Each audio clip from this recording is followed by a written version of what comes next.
I was convinced they were trying to run everybody off, make it so hard that we couldn't cut it and we'd quit. He was like, they were trying to make us quit because it was so hard. And, you know, the old Russian proverb, that doesn't kill me only makes me stronger, it kind of, in some way or form or fashion, it kind of paid off because that team, you know, we fought a lot of wars together.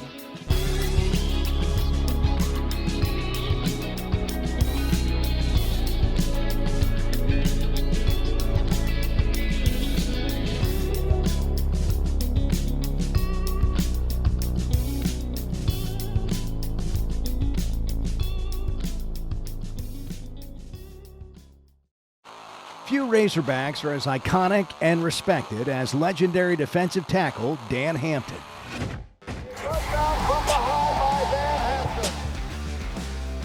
A first-team All-American, Super Bowl champion, and NFL Hall of Famer, Hampton dominated the field at every level of the game. And now, over 4 decades after his playing days, he's receiving one of college football's highest honors, induction into the College Football Hall of Fame. While nothing came easy, all these years later, that hard work is still paying off. When I got here, the Razorback, it wasn't special. We wanted to be part of something special. Under the leadership of coaching icons Frank Broyles and Lou Holtz, Hampton became a cornerstone of Razorback football in the 70s, leading the Hogs to major victories in the Cotton and Orange Bowl. How lucky was I that I was kind of like a lump of clay that they were able to help shape and mold. As the 4th overall pick in the NFL draft, he was known for his relentless work ethic, growing in the game as a little boy in Jacksonville, Arkansas, to a Super Bowl champion in Chicago, takes unparalleled drive, and he drew his inspiration from wherever he could find it. The movie Rocky came out. Rocky was kind of like me, just an average nobody, and kind of got a chance, and he wanted to prepare himself to be as good as he could possibly be. His tenacity in the NFL led to his nickname, the Danimal.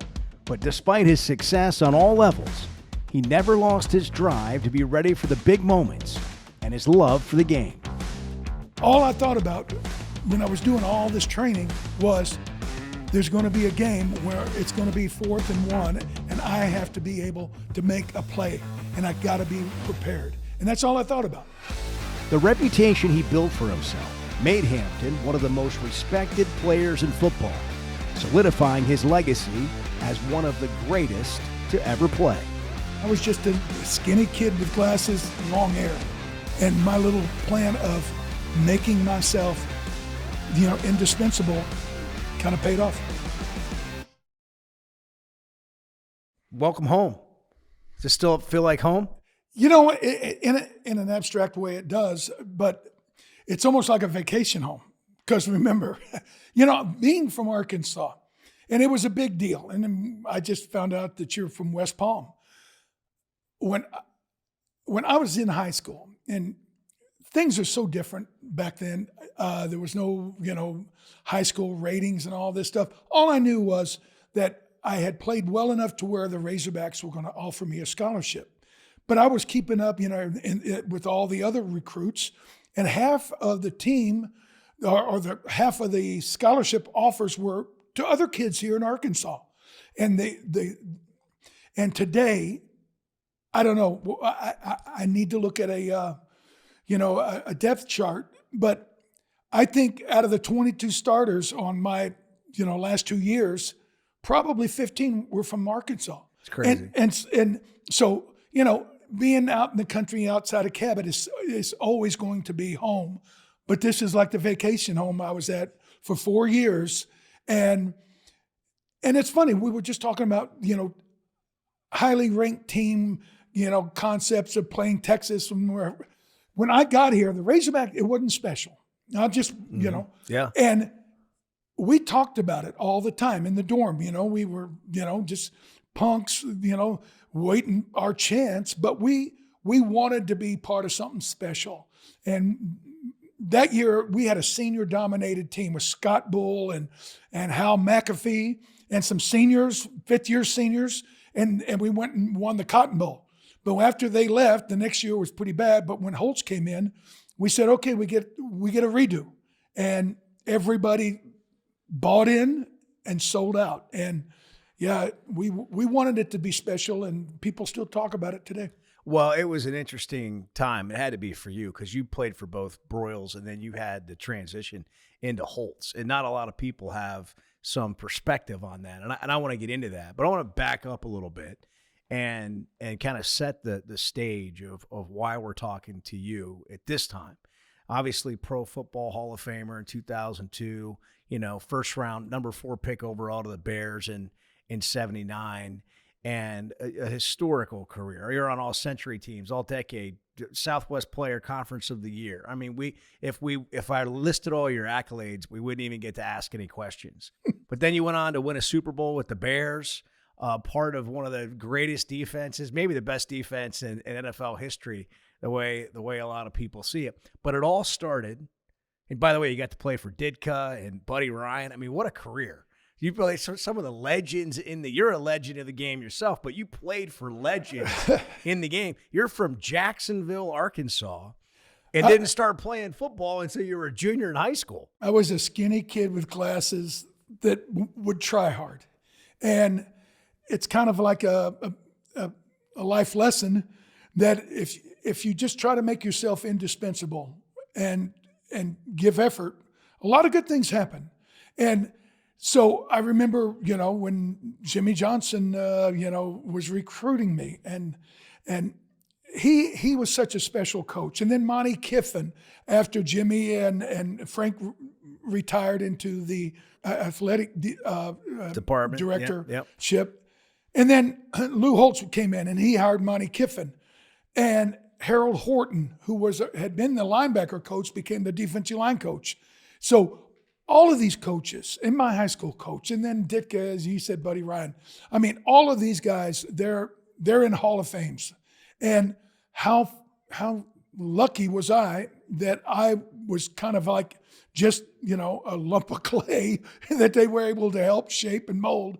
And the one thing I will tell you is, yeah, we had great coaching, but man, we had some guys that wanted to get after people. And I'm talking about Larry Jackson and Dale White and Jimmy Walker and Brad Shapp and Jim Howard and Mike Massey. We had a bunch of guys that we wanted to hit people. And when you strip it all away, that's what football's about. It's about hitting people. And we had a team that wanted to rock. And so I was so lucky to be with the pack that I was running with and the coaches that were coaching us. And, the only thing you kind of regret is a couple of plays here and there. Hell, we could have won the national championship 2 or 3 years with just maybe 5 total plays. We would have been national champions 2 or 3 times. So, we were on the edge of being super. We were trying to be great, with all our might. We was just trying to be, the best we could be.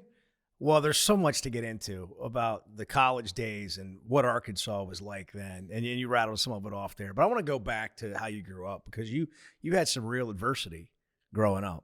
Tell us your story before you got to college. Yeah, and you know what? And as we speak, my former teammate, Steve McMichael, is in bed, motionless with ALS. And, it's easy to feel sorry for yourself, especially when you're a kid. But looking back, all of these, they're not, to me, I hate to say it, but it was just life and doing business.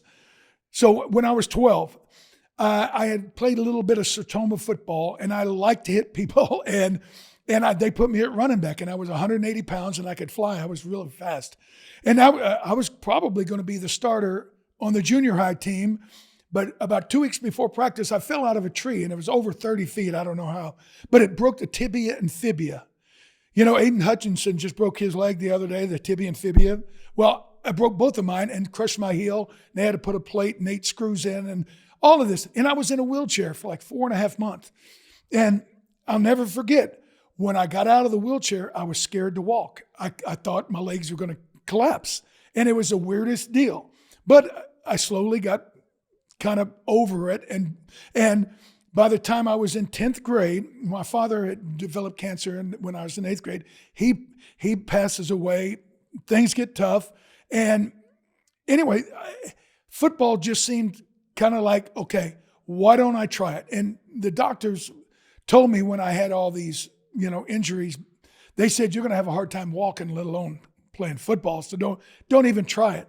But I was like, why not? If it doesn't work, it doesn't work. So I went out and I did it. And so all that, it kind of paid off. And I didn't start playing until I was in 11th grade. And I didn't know what I was doing in 11th grade, but I knew that I was starting to suspect something, Yeah. And my senior year, I kind of figured it out a little bit. And then, a lot of good things happened. And then I went to Arkansas, and I was an offensive lineman. And yet Jimmy Johnson had watched me in the high school all-star game. And he told Broyles, he goes, I want Hampton on defense. And otherwise I'd probably be an offensive tackle. But all that being said, it was just, open a door, walk through it.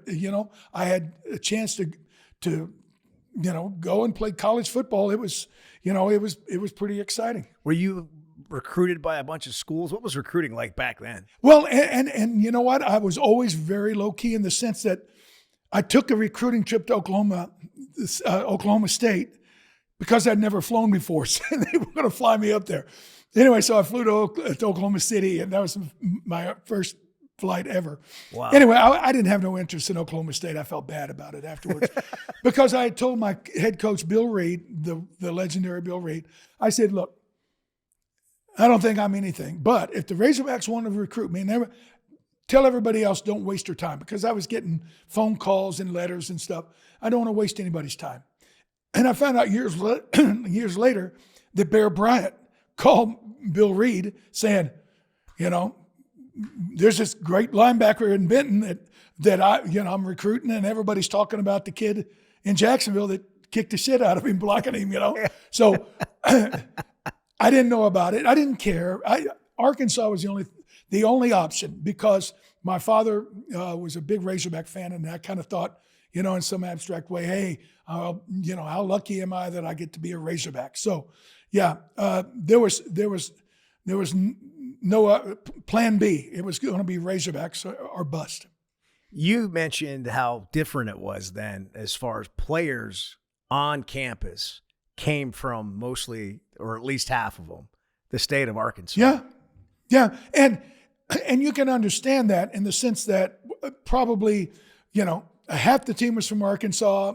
Another of the other half, probably 80% of that was from, Dallas area, because, it was reasonably close. A bunch of kids from Houston. Jimmy Johnson was from Houston. Mark Lewis, R.C. Tillman was from Houston. So we had a bunch of really, really good players from, the state of Texas and here and there. Ben Cowens, our excellent running back, was from St. Louis. But it was almost all, geographically speaking, everybody, reasonably close. But there was something about the Razorbacks. And I know there was a speech that Houston Nutt gave years ago about, hey, there's all kinds of bears and tigers and lions in the world of athletics, but there's only one Razorback. So, and it's unto itself, it's special. And I think everybody kind of believed that. And we kind of felt that way. And, to be a part of the Razorbacks, we took great pride in it. And,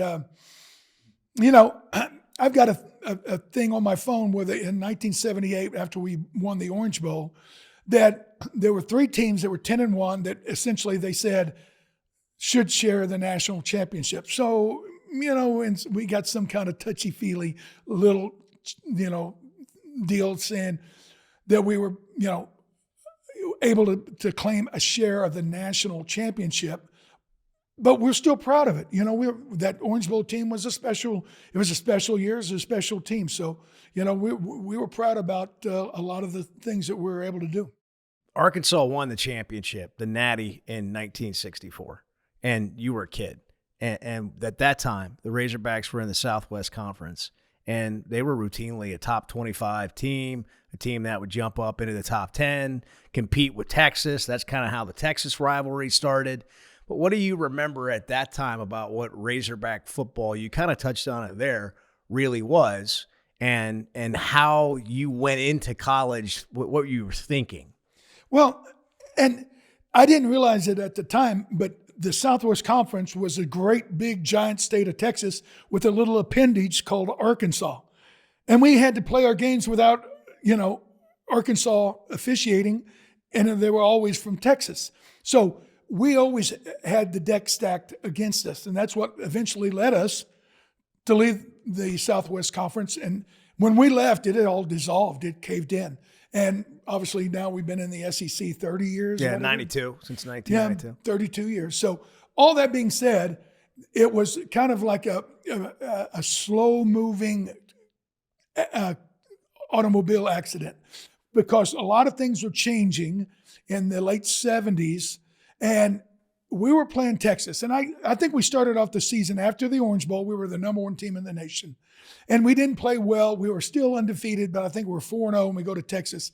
And we wind up losing in the last minute of the game. And there was a call made against me for roughing the passer. The passer's name was Randy McEachern.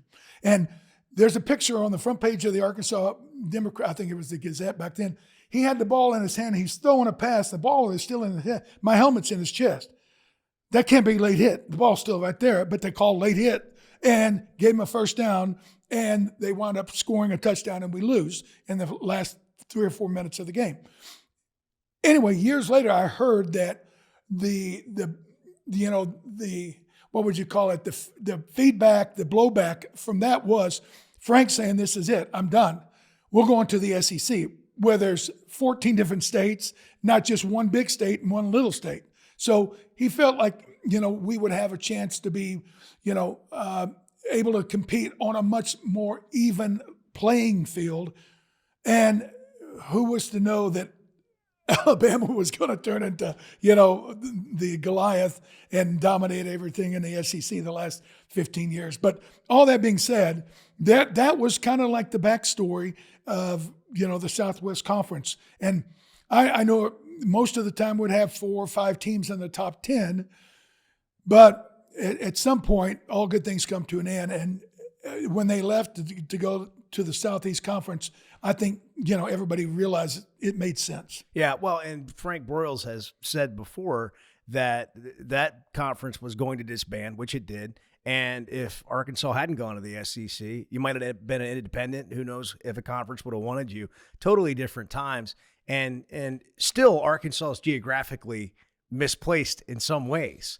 The Big 12 is not the Southwest Conference of old. There's some teams in there. Of course, now everything's changed, right? Realignments all over the place. But you guys competed, nationally. But think about this, Bo. Honestly, sitting here right now today, 2024, if Arkansas went and won the Cotton Bowl, the Fiesta Bowl, and the Orange Bowl 3 out of the next 4 years, would you believe it? Yeah, that's crazy. It's almost like it's mythical. Yeah, it's incredible. Mythical. And when you go back and look, if you just ever want to study the Arkansas history of football, it's almost hard to wrap your brain around. And that was, Frank Broyles was legendary. And the year after I left, they went to the Sugar Bowl. And not to mention the national championship and 22 straight games and all the stuff in the 60s and some of the most memorable games, the Nixon game and all that stuff. But tell me about Coach Broyles and him recruiting you and what you remember about take us down that road. Well, he was like, he was the most popular man in Arkansas in the 70s. He was like on the dollar bill, he was like an icon. And I'll never forget, I played music in a band. Okay. So I had some stuff. I was playing drums out in this back room of my mother's house. And I was playing and then all of a sudden I had like a spider. I go up the stairs and I open the door and I hear somebody talking. And I go around the corner and there's Frank Broyles sitting on my mom's little junky couch. And he's talking to my mom about his son who played drums. And I'm like, holy cow, Coach Broyles, blah, blah, blah. Anyway, he happened to be, this is before cell phones and pagers. Anyway, Yeah, he happened to be in Central Arkansas, and there was about 5 guys that he was planning on making personalized visits to. And I told Ken Turner, the coach that actually was recruiting me, I said, he don't need to come to my house. It ain't no big deal. But Frank was kind of like old school, and he wanted to introduce himself to my mother. And Frank Broyles was sitting on our couch. It was unbelievable. So when I show up here, the team had not been real good, but something happened. And like I said, it's kind of magic. A bunch of fifth-year seniors kind of found their mojo, and a lot of things fell in place. And Texas A&M was the number 1 team in the country. They had to play us the last game of the season in Little Rock, and even though we had lost to Texas, I think on a field goal late in the game, A&M had beat Texas. So if we beat A&M, now we get to go to the Cotton Bowl. I mean, everybody was frothing at the mouth to play, and it was a really cold day at War Memorial, but we beat A&M. And the next year, it was kind of like a life lesson. A lot of players started thinking about themselves, playing in the NFL, making all these specialized little individual goals became more important than what was good for the team, and the team was kind of miserable. We were 5-1. And Frank was so despondent about it. He said, look, I'm tired of coaching. I want to be the athletic director. And this is right when he was hiring Eddie Sutton. So, I mean, it was everything was like in a transitional phase. They were building Barnhill. They were doing some improvements to the stadium. And it was like, it was a great time to be a Razorback. And then he hires, of course, Lou Holtz, and Jimmy obviously got mad and left. But long story short, Frank did what he thought was best. And hey, we had some great teams. That must have been an interesting time with Coach Broyles leaving, especially looking back historically. Maybe in the moment it was not. Well, he was almost like a CEO, like if the guy that owns this country club, he's not going to ride the mower or come into the restaurant and talk to people. It's just if Frank was in the stands working on his golf swing, and he was almost detached. And some of the coaches would say, "Oh, his backswing looks good today," kind of kidding. But he was, he was almost like Lee Iacocca of football up in the stands, and we did. But in the big picture, he became more, what would you say, prominent with the Masters and the world of professional golf and all that stuff. So good for him. Yeah, well, and obviously ran a really good athletic program, as the AD for a while. Had another run doing that. Well, we had Holtz and Eddie Sutton, and I think both of them made Coach of the Year the same year. Great hires. I mean, it was crazy. So tell me about Lou Holtz coming in and what that was like. It was great.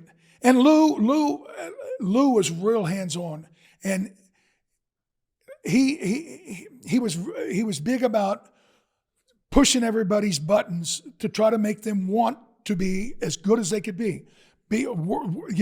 Work hard in school, work hard in the weight room, train hard, practice hard, do everything to the best of your ability and all that. And, when you're 18 years old, you can't hear that too much. It's a good thing. And somebody to push you where, Frank, I don't think, I talked to him over the years, but we really never had a, conversation. But Holtz, he was in everybody's face and kind of pushing everybody down the road. And a lot of the things that he said kind of made us believe, because like I said, not that we had an inferiority complex, but Texas, my God, Texas, they had so many advantages, with all the schools being in Texas, officiant, blah, blah, blah, that we needed kind of a cheerleader to push us and to kind of make us believe in ourselves. So it was good. And Monty Kiffin he was fantastic. I'll never forget after the spring game, Monty had got a divorce or something, and they had a newborn baby. And anyway, after the spring game, somehow, some way, the newborn, the 3 or 4 month old baby gets to Fayetteville. And we're teasing him that he's going to be Mr. Mom, with a baby, taking care of it. Anyway, he's carrying it, those buckets that babies carry. It was Lane Kiffin. He was carrying around. And, we were teasing him about it. But, Monty, he was a chain smoker. Back then, he was chain smoking in the cafeteria, talking to all of us. I mean, and it was a different day. It was a different time. It was amazing. But he had a big impact on you defensively and teaching you football. Yeah, and you know what? Harold Horton, Monty was a big believer in doing a flipper, hitting people. And we basically was telling Harold Horton, we'll give him, if we forearm somebody, in a stance, then essentially we're giving them something to hang on to.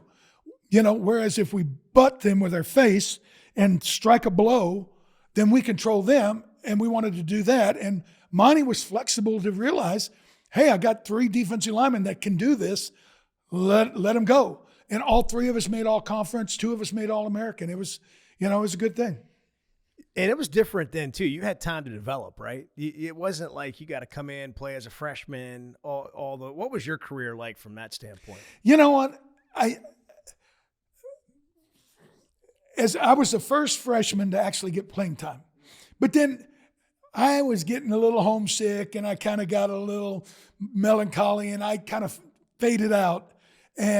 But I actually started, we started a 4-man line against the Baylor Bears in the 4th week of the season. And Jimmy Johnson was, throwing a wrinkle at Baylor. Baylor was good. And we went with an even man front, and I was one of the defensive tackles.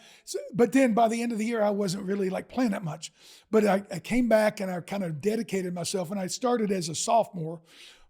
But I wasn't any good. I'll be the first one to tell you.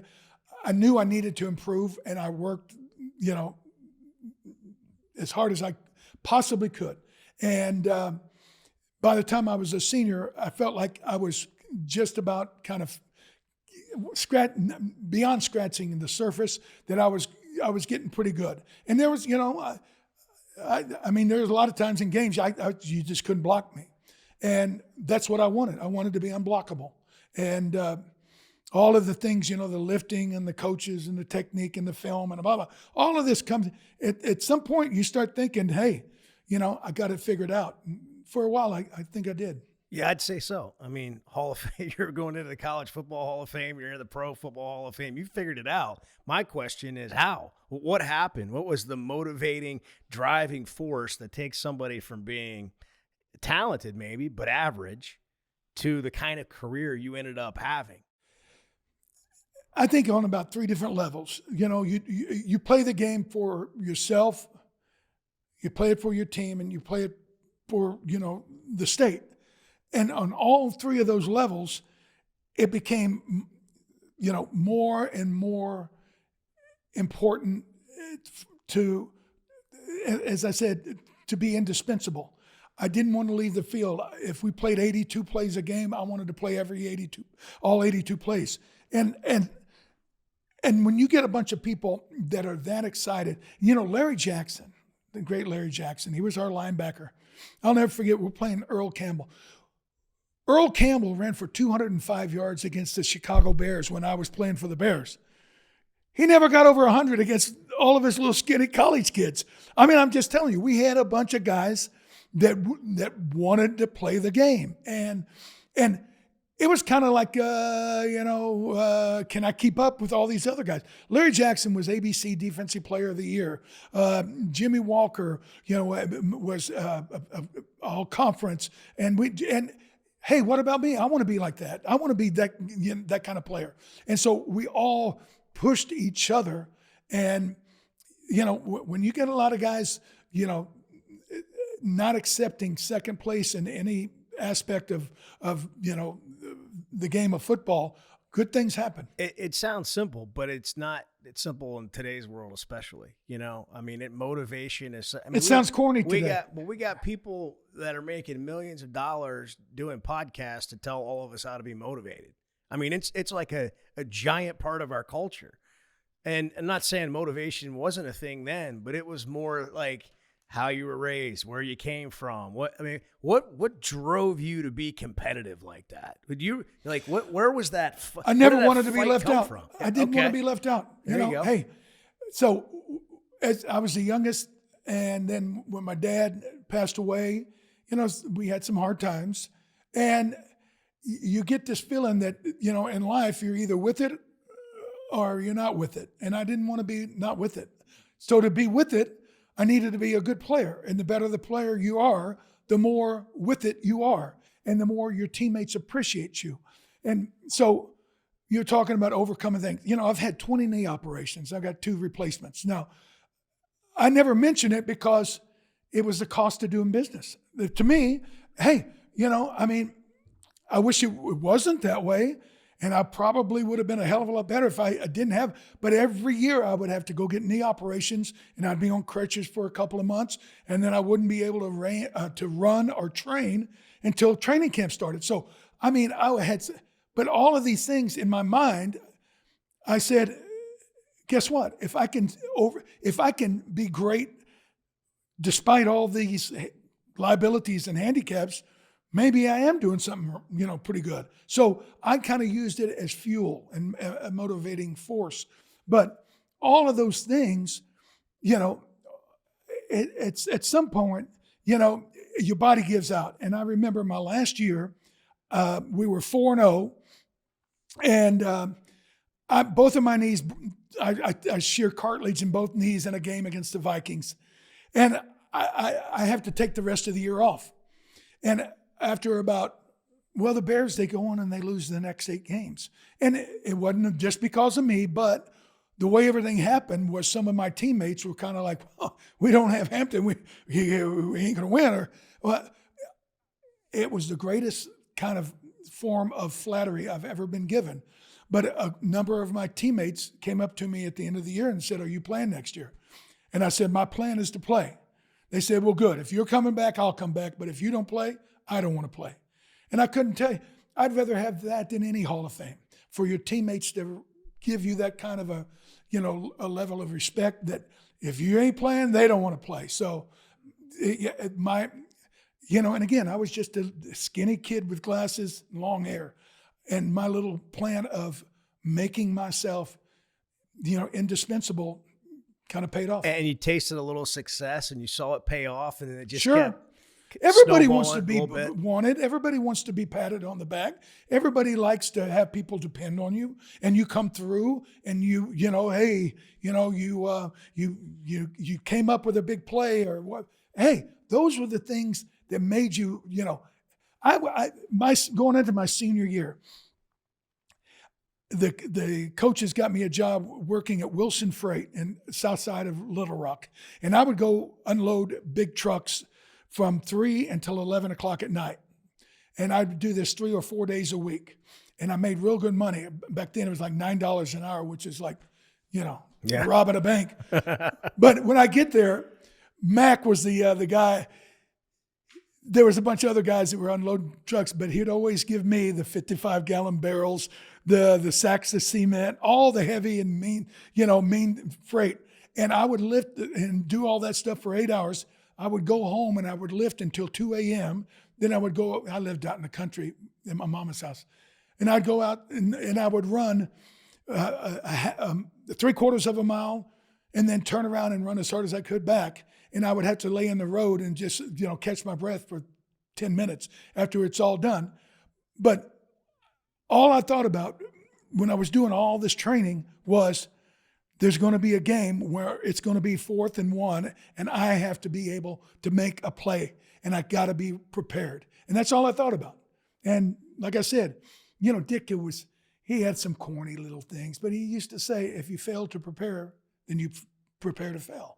And even though it just sounds so ridiculous, that's the way I wanted to train. I wanted to make sure that if anything was going to go sideways, it wasn't going to be me. I just wonder where you realized along the way that that's what it took, because that is so self-driven type motivation. Well, I'll tell you this. So Rocky, this is how old I am. Okay.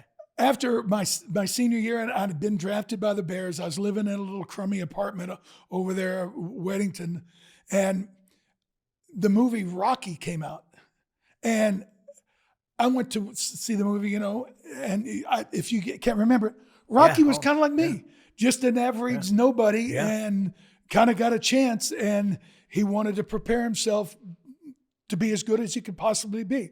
And I was thinking that night, and I hated running distance. That night I was so fired up, I went back, got on my shorts, and I ran 5 miles. That's the most I ever ran. I never wanted to run it again. But that night I was all fired up. I was doing a dun dun dun dun dun dun dun.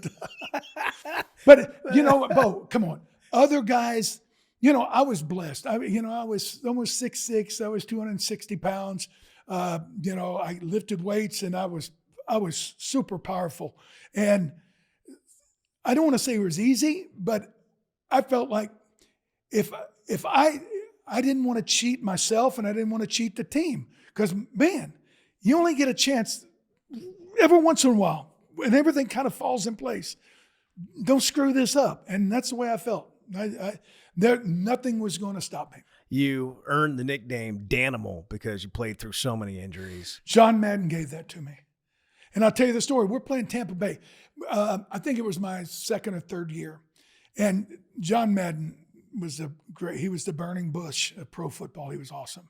Anyway, he had done a game of the Cowboys the week prior, and Randy White's nickname was the Manster. And Pat Summerall, did you know that Pat Summerall played for Arkansas?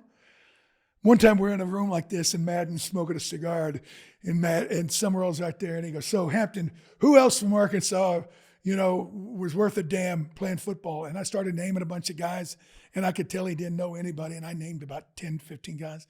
So he turns and goes, "See, Summerall, nobody gives a shit about you." And I said, "Oh, yeah, Pat Summerall, he was a tight end, a kicker, a punter." Anyway, he set you up. Oh, he set me up. But anyway, so Summerall said, "Oh, you're going to call him the Danster?" And John Madden said, "No, I like Danimal." And it came to him just like that. How about that? Yeah. 12. And you know what? I'm an idiot, because years later, Dan and Yogurt now makes a fortune with Danimals. I should have trademarked it. I could have been, You were busy playing football. Yeah, I know. You didn't have a gaggle of businessmen following you around back then like guys do now, right? Yeah. They've all got their own production company and their own, private equity and whatever. But you were playing football. 12 years of it. Won a Super Bowl. Went, 4 Pro Bowls? Yeah. Yeah. And that team in the middle of the 80s, there's 3 teams in the NFL history. I can't remember the name, the number of games. Over a 5-year period, there's 3 teams that have won like 70 games in 5 years. It was us, Tom Brady and the New England Patriots when they won 2 or 3 Super Bowls, and Joe Montana. Okay? Joe Montana and Tom Brady never missed a game during that 5-year period. Never missed a game. We played with 9 different quarterbacks. Oh, yeah. Well, your defense. You, I mean, and Walter. The thing that's different about your team is you're known for the defense you guys are the reason that people say defense wins championships. You know what? Rich out here, he's from Barrington, Illinois, which is, a suburb outside of Chicago, and he's talking about Butkus and all that. And a walk-on, real good kid. After I was drafted, he gave me a book. It was called Stop Action. It was the story of Dick Butkus. Butkus had, wrote this book. And I went up to my room and I read it cover to cover 2 times in the next 12 hours, just so I could kind of get a feel of what it was like or would be like playing for Chicago Bears and, in pro football. And years later, obviously, I became great friends with Dick Butkus, and he was one of my dearest friends. But all this being said, all of that started, right here in Vietnam, And let me just tell you this. One of my roommates, a guy named Mike Burlingame, he was our center. Mike passed away last year. And every time I would come here to Fayetteville, I would always arrange it to where I could see him because we were very close. We're just, scared little 18-year-old kids, trying to figure out what we're going to do. But anyway, we would sit around and talk about, the team and this and all the different things that we, could possibly dream about, bowl games and all this stuff. But Mike made a comment to me about 10 years ago. He goes, I go to practice and everybody's getting water. Everybody's, nobody's working. Everybody's getting a wet towel. Everybody's kind of talking. Nobody's really doing anything. Whereas when we played, they ran us. We poured blood out of our shoes. They would run us so hard. But Burlingame said, I was convinced they were trying to run everybody off, make it so hard that we couldn't cut it and we'd quit. He was like, they were trying to make us quit because it was so hard. And, the old Russian proverb that doesn't kill me only makes me stronger. It kind of, in some way or form or fashion, it kind of paid off because that team, we fought a lot of wars together. Man, just thinking of how you came up, what you went through at Arkansas, how the training was back then. You were telling me the other day that you guys just, all the running, like you mentioned there, in the bleachers. We would do 100 up downs before we started stretching. And then every play in practice, it was full speed to the ball carrier. You didn't tackle him, but you had to get over there and break down. And then when it's over, you'd do 10 40s, and then you'd go to the bleachers, and we'd run 10 bleachers. And I'm not talking about those rinky-dink ones in the end zone. Right. I was talking about right there under the home of the Razorbacks. Yeah.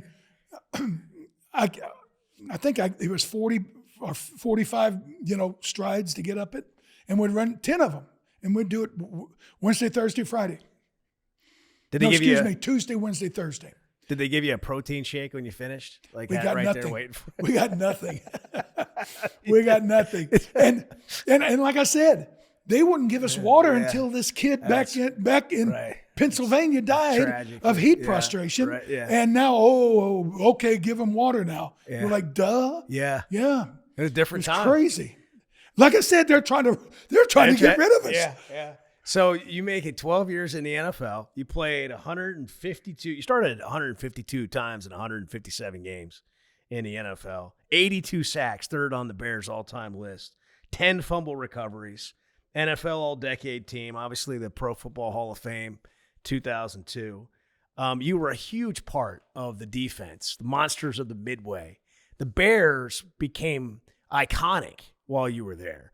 Saturday Night Live, the Bears, the Ditka, the whole thing. You go to Chicago now, people are still living on the Bears of your time in the 80s. And they are. And you know what? That's okay, but it's about time that they make a name for themselves. Yeah. And we finally have a quarterback, so that's another day and another story. Yeah. But let me just tell you this. We wanted to be great. We were snibbling around the edges of a national championship, a couple of times. But every little kid goes like this. Number one, what? In your neighborhood, in your town, your city, your state? But if you win the Super Bowl, that's number one on the planet, okay? So it was like I wanted to make sure everybody else was willing to sacrifice and do what we had to do to become Super Bowl champions. And, a lot of good fortune goes into it, keeping a quarterback healthy, this and that. The 5 years, we never had a healthy quarterback going into the playoffs other than the Super Bowl year. Could we have won another 2 or 3? I think so. I saw Bill Parcells about 2 years ago, down in Florida. And he was talking, blah, blah, blah. He goes, yeah, we had a great defense, but nothing like y'all's. Y'all's were the best I ever saw, yada, yada, yada. He goes, and we said, you know what? It must be the curse of Hallis that y'all don't have a healthy quarterback. And, we every year in those 5 years, the team that beat us won the Super Bowl. So, it's hard to beat the best teams without a starting quarterback. So it was what it was. But we did a lot of good things, but in my mind, could have done a lot more. Tell me about Chicago. What's it like being a star in Chicago? Chicago's, it was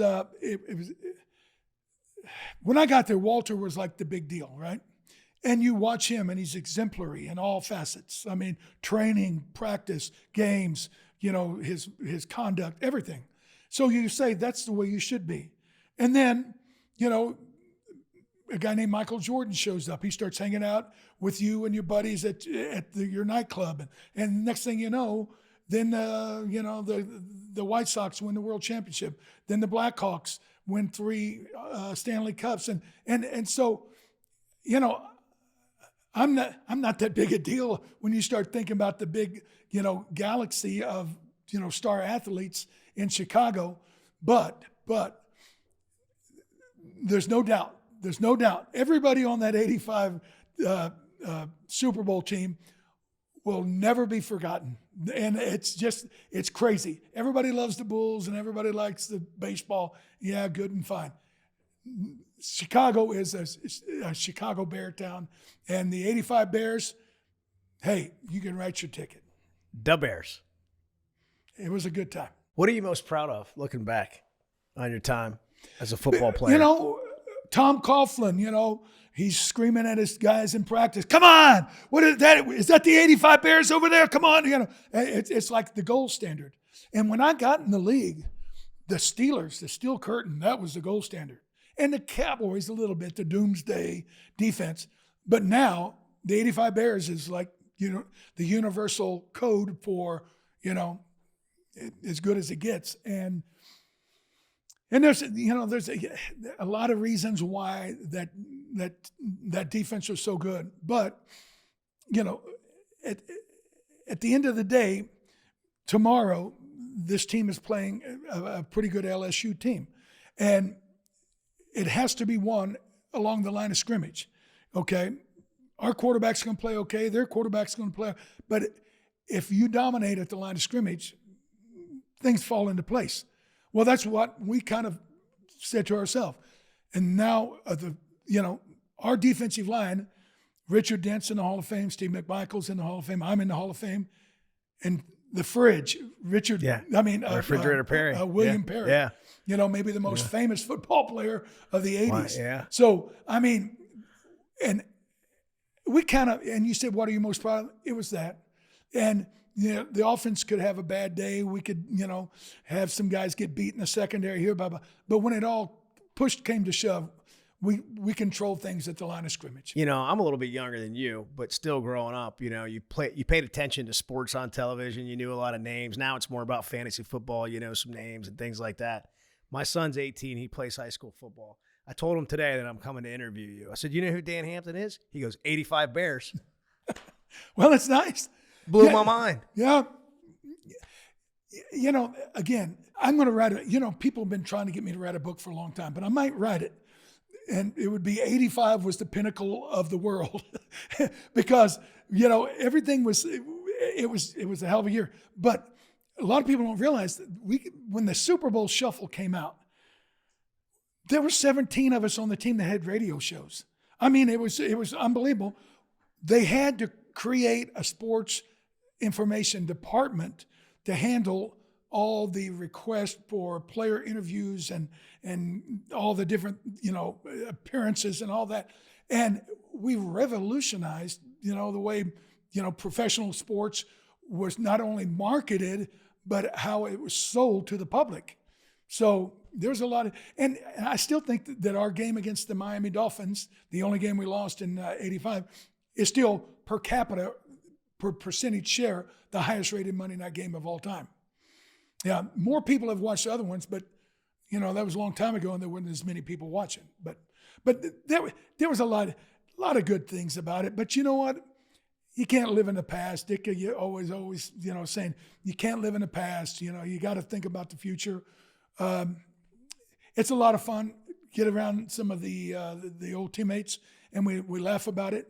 In fact, tonight I hope to see a couple of guys that I played ball with here in Fayetteville. But when you strip it all away, hey, we're all lucky to get a chance to play the game of football. It was just unbelievable.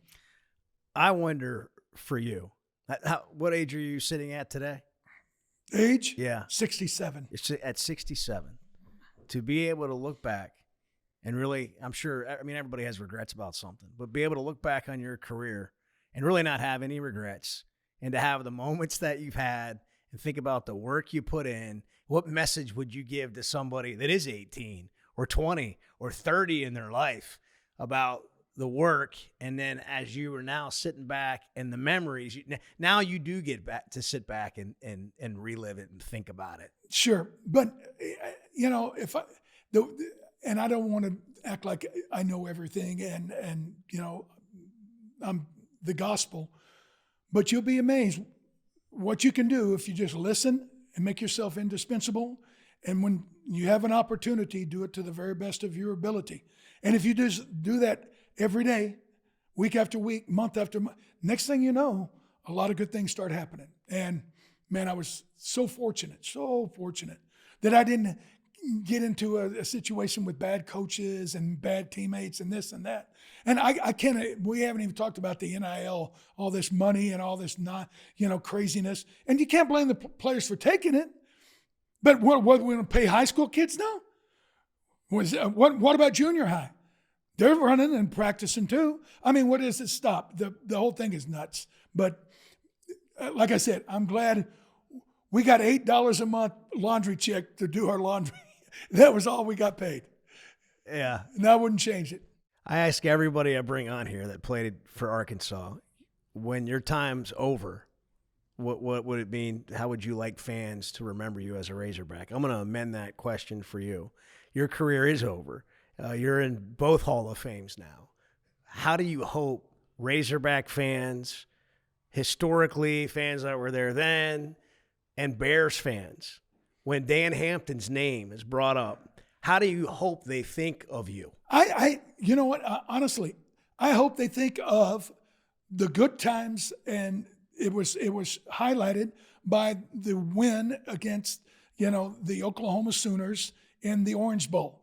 It was a great time, and it was a great era for the Razorback program, and to be, and again, if you was to name 50 colleges that had a chance to go and win the Cotton, the Fiesta, and the Orange Bowl, Arkansas wouldn't be in the top 50. You know it, I know it. But we did it. That's what I want people to remember, that I was kind of a part of a golden era that happened, and a lot of things came together, the coaches, the players, all that. It was just in a place and time that was a golden era, and I just hope everybody remembers it. How much does Arkansas mean to you now, just Razorbacks, and when you're sitting, around talking to guys and it comes up that you played for the Razorbacks? I mean, are you watching games? Are you paying attention? Sure. What's that like now for you? Oh, it's great. And you know what? What was it, 5 years ago? They were miserable. 10 years ago. There's been a little bit of that. The Beach Boys had this song called Be True to Your School, right? Yeah. And everybody, you still want your high school to do good, and you still want your college to do good. And, through the bad years, you kind of fret. But I'm a big Pittman believer. And even though we haven't really got all the answers yet, I think we're headed in a good direction. And again, would that golden era ever come back? I would love to see it. That's all I can say. I'd love to see it. Well, what did you learn in sports? Because you've had a successful life and career doing all kinds of things, Yep. Media, speaking, foundational work. What did sports in your career and everything you learned there, how has that impacted you in your life after football? Well, and you know what? Since I didn't play until I was in 11th grade, I didn't have this, this entitlement attitude. So many players, they get, their butts kissed when they're the starting running back in 8th grade and then 10th grader, and they think they're entitled to something. I was just glad to get a chance. And my mother, God rest her soul, she had just a real simple saying: treat people the way you want to be treated. And, that's the way you treat your teammates. That's the way you treat the people in your life. You know, wasn't the way I treated the opponents. Just remember. That's a little different. Yeah, I was a little. I didn't treat them the right way. But the point being is, hey, you know, make yourself indispensable and treat people the way you want to be treated. And you know what? That fills in a lot of the blanks for me. Dan, thanks for your time. Hey, you, Bo. congratulations. Congratulations. What a career. Yeah. Well, what a story. Like I said, been a long time coming.